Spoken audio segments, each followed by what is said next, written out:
Deep in a quiet little meadow, where the grass grew just tall enough to tickle your ankles, and the flowers smelled like dreams, lived a dog named Buddy. Buddy wasn't just any dog. Oh no. He had big floppy ears, fur like cinnamon toast, and eyes full of lightning bolts. But most of all, Buddy had a bark, a loud one. A bark so strong it shook squirrels off trees and made clouds flinch. Bark! Bark! Bark!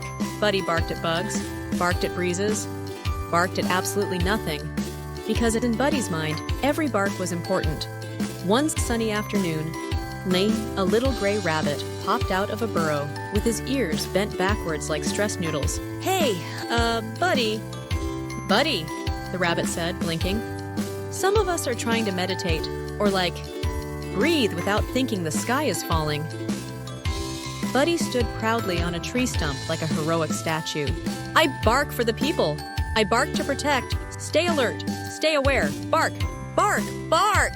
The rabbit crossed his arms. We're aware, my guy, because we hear you every single day. Don't you ever nap? I don't have time to sleep, Buddy said, eyes wide like saucers. Danger doesn't nap. I gotta bark, bark, bark! The rabbit sighed. Okay, how about this? You sleep for 8 hours. I find you a cookie, a big one, with frosting. Buddy shook his head very dramatically. No deal. The rabbit's jaw dropped. What dog says no to a cookie? A busy dog, Buddy howled. Bark, bark, bark!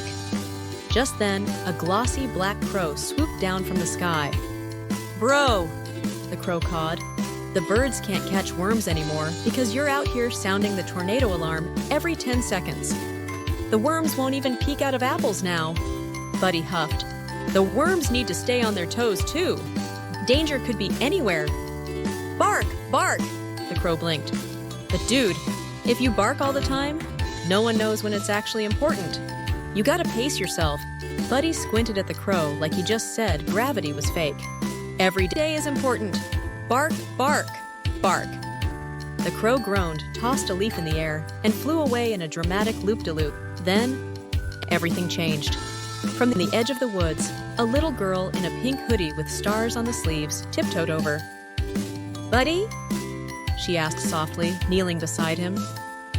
He barked again, but this time it was softer. She tilted her head. Are you okay? Buddy whimpered. The girl leaned closer, gently brushing his tail. And there it was, a sharp, rusty nail, stuck deep in his fur. It had been there the whole time. Oh no, she gasped. You weren't barking to be loud. You were barking because you were hurt. She ran home, grabbed her sparkly vet kit, and returned with a bandage, a dropper, and the gentlest hands in the world. She pulled out the nail, cleaned the wound, and kissed his head. Buddy blinked, then licked her nose, and then he yawned. A big, floppy, wobbly-tongued dog yawn, and fell asleep, right there in the grass. The meadow sighed with relief.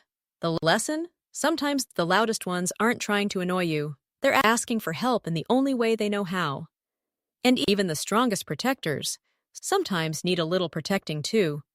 And from that day on, Buddy still barked, but only when it mattered. And yes, the rabbit brought him cookies anyway. The end.